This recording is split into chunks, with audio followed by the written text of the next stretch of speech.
Olá, pessoal, sejam bem-vindos ao Previdência e Debate. E eu sou a Alice, Eu sou a Isadora. e hoje nós vamos debater um pouco sobre a reforma da Previdência.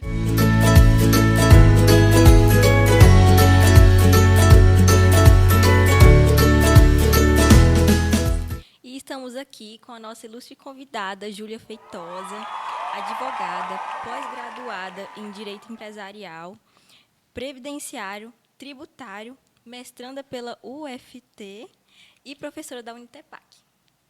E antes da gente debater um pouco, queria que você se apresentasse um pouquinho, falasse como foi sua trajetória, o que levou você a desejar cursar Direito, quais foram o seu sonho.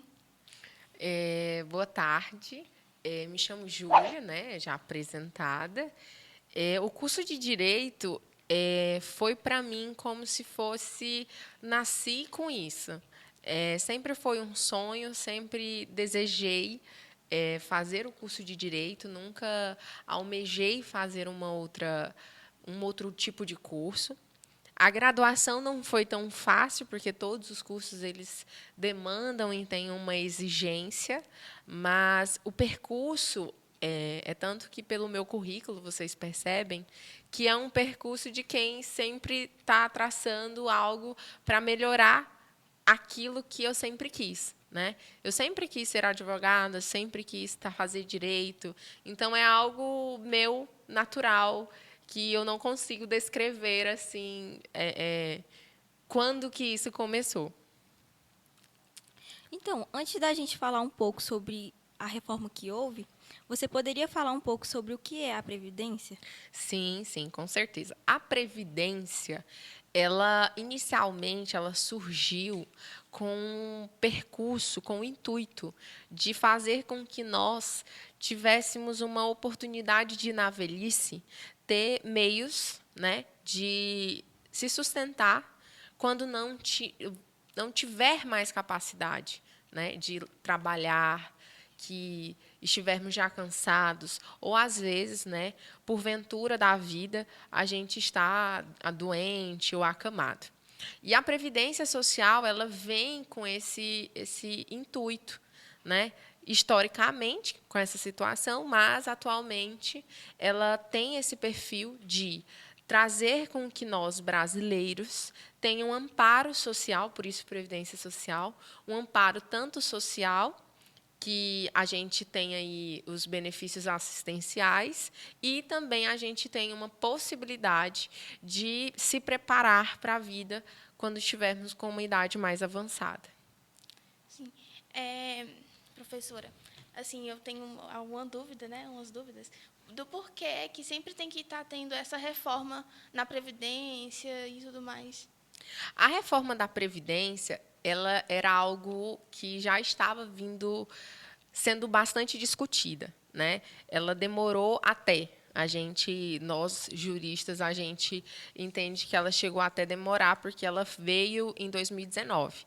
O que a gente tinha era pequenos decretos, pequenos atos normativos que regulamentavam, mas algo de mudança mesmo veio efetivo em 2019. Só que essa mudança veio porque, infelizmente, a gente tem um traço de gastos mais do que entrada.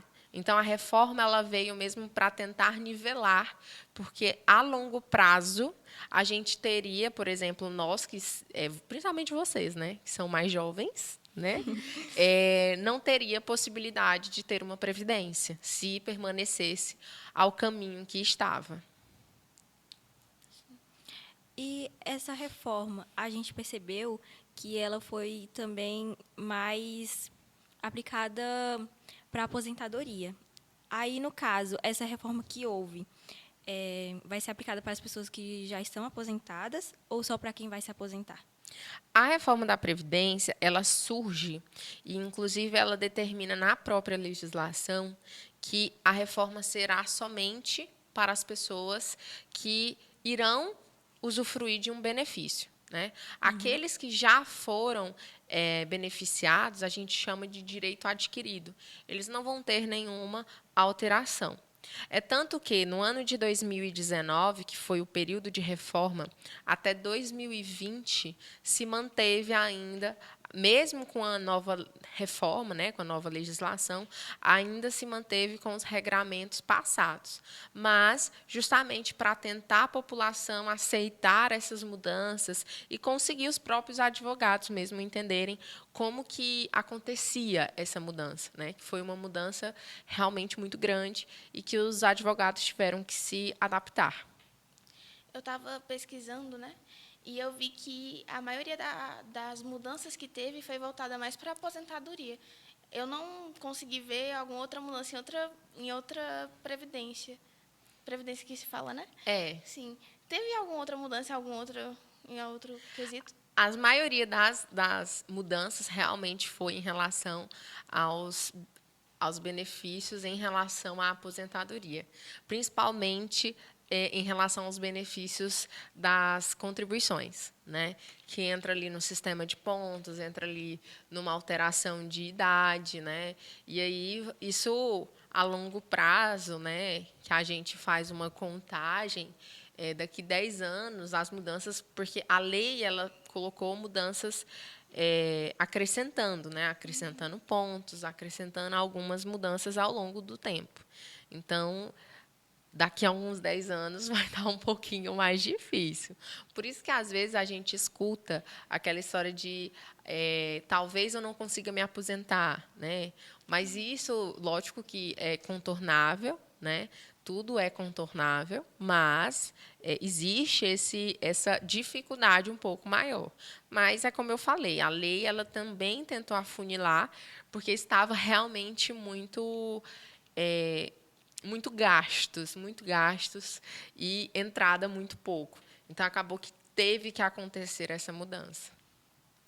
E assim, é uma dúvida que muitas pessoas têm para como conseguir se aposentar, quais são os requisitos, aonde ela pode dar entrada nesse benefício. São vários tipos de aposentadoria, mas as mais comuns que a gente tem e que a maioria da população faz uso são as aposentadorias urbanas e as aposentadorias rurais. As aposentadorias urbanas, que é aqueles do pessoal que trabalha mesmo na cidade, tem vínculo aqui pela CLT, eles têm que ter uma contribuição de 180 mensais, né? 180 contribuições. Essas 180 contribuições, ela perfaz aí uns 15 anos. Aí vocês falam assim, é muito tempo, realmente é muito tempo. Mas assim, e ainda tem o perfil de idade, né? Que tem que ter 65 anos de idade, homem, e a lei alterou 62 mulher, né? E o rural, que é aquela pessoa que trabalha na zona rural, ele tem a possibilidade de também fazer uso do benefício, porém ele tem que comprovar que estava exercendo a atividade rural também por 15 anos, né? Então, assim, o que está na CLT, ele é mais fácil de comprovar, porque ele tem a carteira de trabalho, né? E a carteira de trabalho, automaticamente, você faz o desconto previdenciário. Então, ele, querendo ou não, ele tem que provar mesmo só a carteira de trabalho, são os documentos, às vezes um contra-cheque, alguma coisa assim a mais. Agora, o rural ele tem um pouco mais de dificuldade para provar. Eu gosto de dizer que eles têm que trazer aí um pouco mais de documentos, como certidão de nascimento dos filhos, certidão de casamento, documento da terra que trabalhou. E, infelizmente, o cenário rural ele é um pouco mais complexo, porque o cenário rural, geralmente, o pessoal trabalha muito de forma irregular. Então, acaba que, muitas das vezes, eles não têm o documento da terra. Então, é um pouco mais difícil. Sim. E no caso, se a pessoa não tiver, tem a idade para se aposentar e não tiver contribuído para o INSS? Aí existem algumas possibilidades, né? Se ele tiver a idade e não tiver contribuído, se ele trabalhar no rural, ele entra como rural. E se ele tiver baixa renda, né, for uma pessoa que a gente chama de hipossuficiente, ele vai poder se encaixar dentro do BPC Loas para o idoso. né? Então, aí tem essa possibilidade. E ele se encaixa como um benefício assistencial, né? Porque, assim, a gente tem uma realidade brasileira, e vocês aí com certeza estão vendo muito essa realidade brasileira, que emprego não é fácil ter. A maioria das pessoas vivem de forma autônoma a vida inteira. Então, quando chega lá na parte final da vida, que precisa de um benefício previdenciário, é que eles sentem a falta dessa renda porque não conseguem mais trabalhar. Então, o benefício assistencial, o BPC-LOAS, ele vem justamente para amparar essas pessoas que vivem aí com esse baixo salário a vida inteira, mas que não conseguem aí também fazer o pagamento da Previdência. Mas no caso dos microempreendedores, como eles fazem? Os microempreendedores, eles entram, inclusive, como a dona de casa, por exemplo. Como... Eles podem, né, fazer o pagamento à parte. Os microempreendedores, a dona de casa, os autônomos, eles podem fazer de pagamento à parte.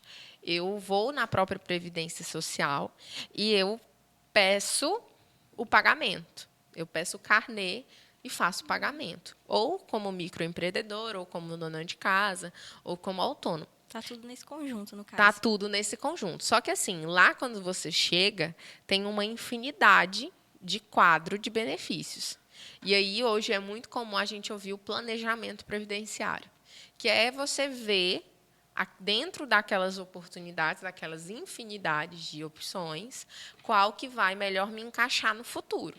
Porque, assim, eu pagando a taxa mínima, em consequência, eu vou receber o valor mínimo lá no final, né? Então, tudo, por isso que está com muito, inclusive, com muita força hoje, o planejamento previdenciário dentro dos advogados. Os advogados têm feito muito isso, justamente pensando nisso. Então, depende do valor que eles for pagando, né? Tudo. Isso, aí faz um balanço, vê quanto que você vai receber. Porque tudo é com base no que você vai pagando ao longo da vida. Como sempre, eu com minhas pesquisas, eu estava pesquisando, né? E tinha uma página que falava que existe uma certa diferença para quem é servidor público. Isso realmente é verídico? Isso. Servidor público, ele tem umas... Eu chamo de regalia. Eles têm umas regalias um pouco diferentes. Algumas, eles têm um regime próprio de previdência. Por exemplo, o estado do Tocantins, eles têm um regime próprio de previdência. Mas tem, por exemplo, alguns servidores públicos que também não têm regime próprio que paga a previdência, né? Geralmente é municipal, mas o estadual, em regra, e em sua maioria, eles têm um regime próprio de previdência, né? Que aí é todo um sistema próprio, é toda uma estrutura, uma legislação própria. É tanto que, às vezes, eu até brinco com os alunos que, quando você vai pegar um caso de um servidor público, você tem que estudar a legislação do servidor público.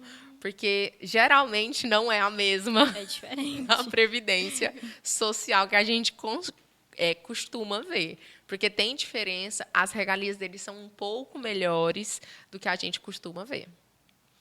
Saindo um pouquinho da aposentadoria, a gente fez uma pesquisa e tem muita gente com dúvida em questão do auxílio-doença, né? Poderia explicar um pouquinho para nós como que funciona o auxílio-doença? Com certeza. Gente, o auxílio-doença, ele é o momento que o trabalhador ele passa por uma doença, né? E está ali em um momento que não tem possibilidade de retomar ao trabalho, mas existe uma possibilidade de, fazendo um tratamento, ele volte à atividade normalmente. E existe também duas possibilidades, assim como eu falei na aposentadoria, do rural e do urbano. O urbano, né, ele tem que provar que estava trabalhando com uma certa frequência nos últimos 10 meses. E o lavrador, que é do rural, também tem que fazer essa comprovação dos últimos 10 meses para fazer o uso do auxílio-doença, né? E aí volta a mesma dificuldade para o rural, né? A questão dos documentos é sempre um pouco mais complexa pela informalidade, né? A informalidade do rural é muito pesada. E, assim, às vezes você vê você vê que a pessoa tem características, ela fala como rural, ela tem, se tu perguntar qualquer coisa da atividade rural, ela vai saber te descrever, mas não tem documento.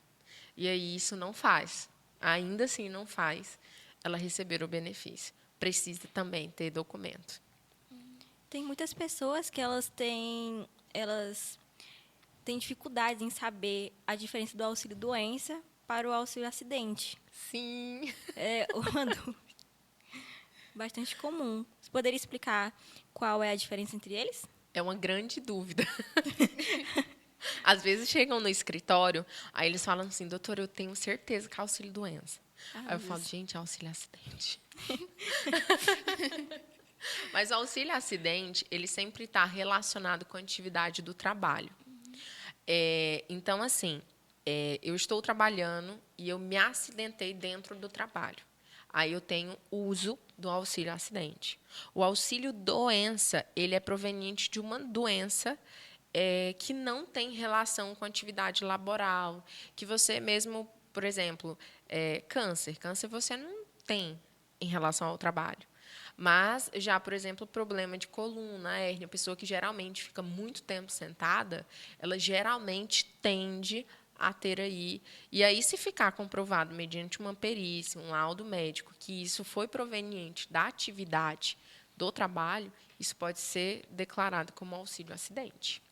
No caso, o auxílio-acidente, a pessoa só recebe se tiver algum acidente na empresa, dentro da empresa. Isso, dentro da empresa. Mas e se a pessoa tiver, por exemplo, saiu com o uniforme da empresa, sofreu um acidente, não entra nesse caso? Entra pela extensão. No direito, a gente fala que depende da situação também, né? Então, assim, por exemplo, se ele saiu e estava de uniforme e estava trabalhando em horário de serviço para a empresa. Aí, nessa situação, ele ainda assim recebe, né? Agora, por exemplo, ele saiu, igual acontece muitas vezes. As pessoas têm carro da empresa e ficam com o carro no final de semana. E, às vezes, eles usam esse carro do final de semana para a família. E se acidenta, né? Só que não estava em horário de trabalho, não estava na disponibilidade da empresa. Só estava com o carro da empresa. Aí, nessa situação, não se enquadra. Mas aí tem que avaliar, né? Cada caso é um caso, mas tem que avaliar a disponibilidade para a empresa ou não. Se tiver, aí se encaixa no auxílio-acidente. Em relação ao auxílio-doença, a pessoa, ela pode receber o... Como é que fala? Como é que eu posso explicar? Como que eu posso explicar? Se a pessoa, ela pode trabalhar enquanto ela recebe o benefício. Não, no auxílio-doença, não. Porque quando ele volta a trabalhar, significa que ele está apto Sim. a exercer a atividade. Então, inclusive, alguns casos, e as pessoas ficam assim, gente, mas como que eu fui... como que meu benefício cessou? Aí eu vou procurar, né? Às vezes, entro no sistema, vou olhar. Aí está lá, denúncia, a pessoa estava trabalhando em obra. Gente, você estava trabalhando, trabalho suspende, porque entende-se que você está suficientemente bem, né? E aí isso interrompe. No caso, isso funciona também para o auxílio-acidente?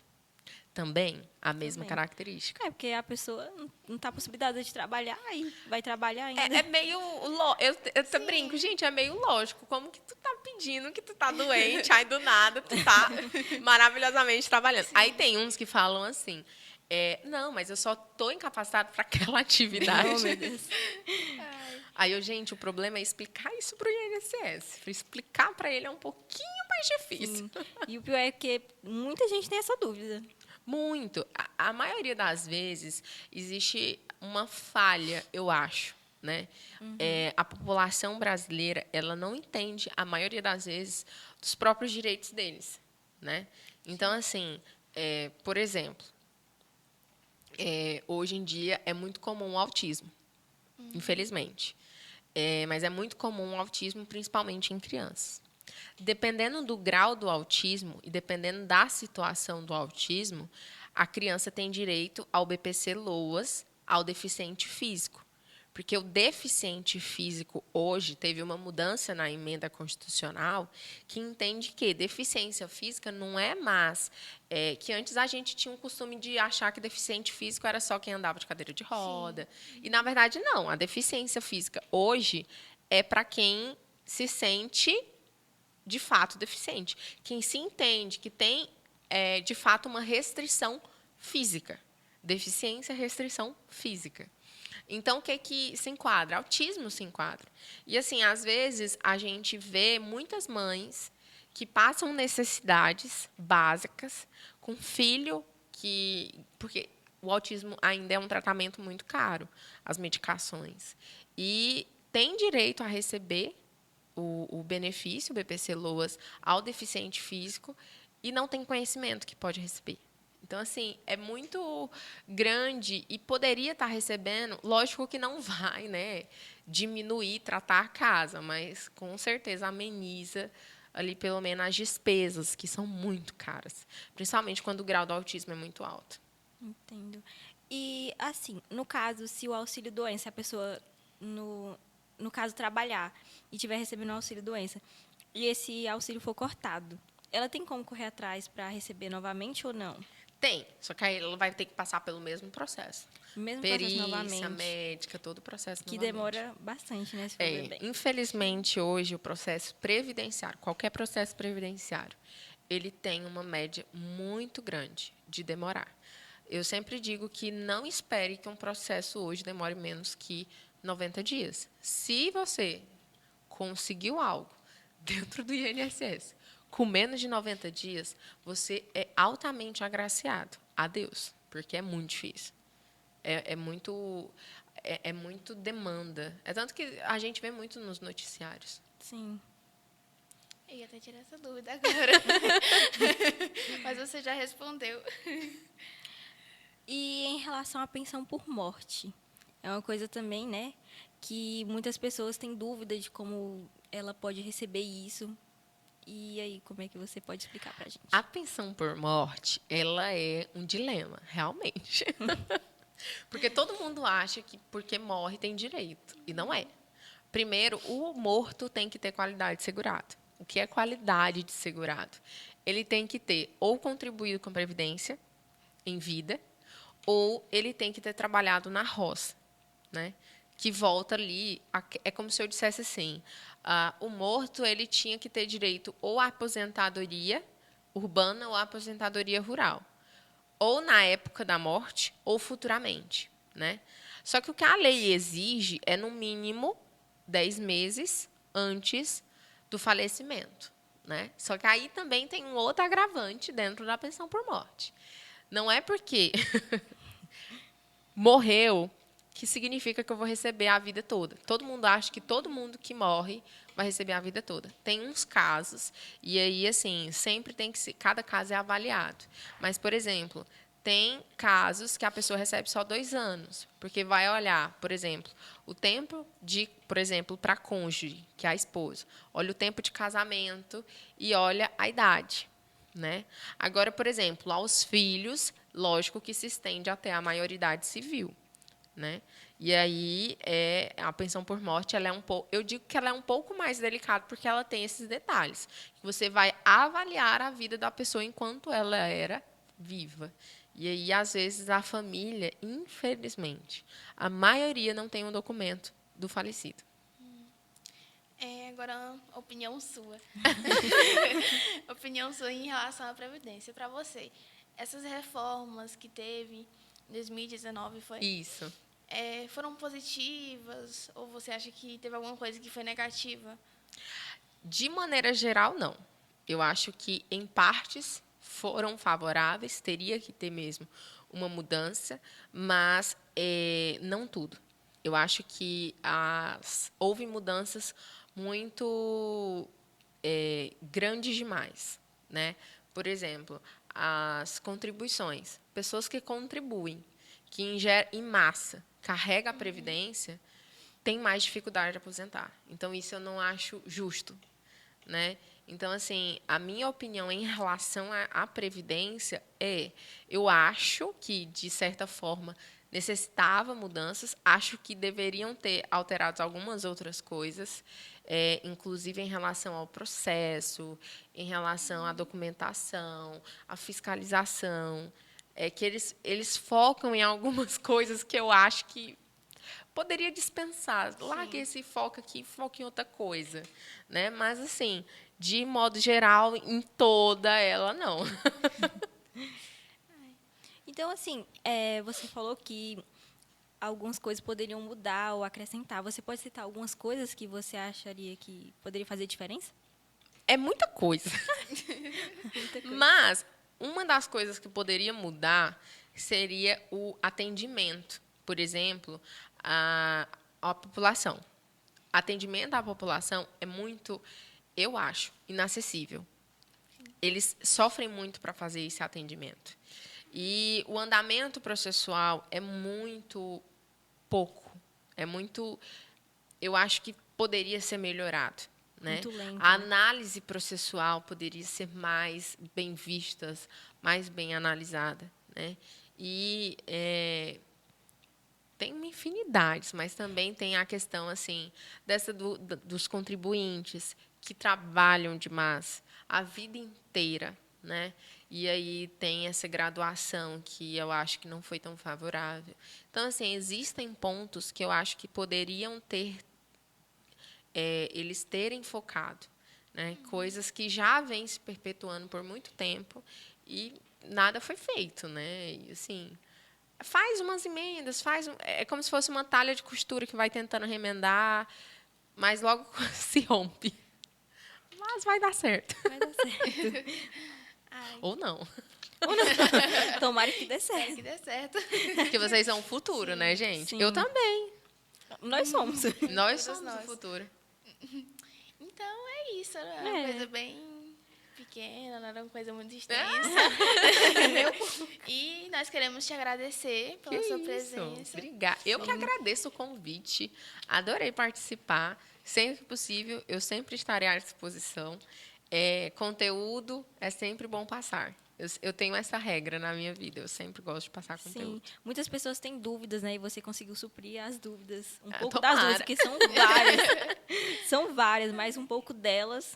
Sim. Mas qualquer coisa, estou à disposição. É muita dúvida. A Previdência é muito extensa, realmente.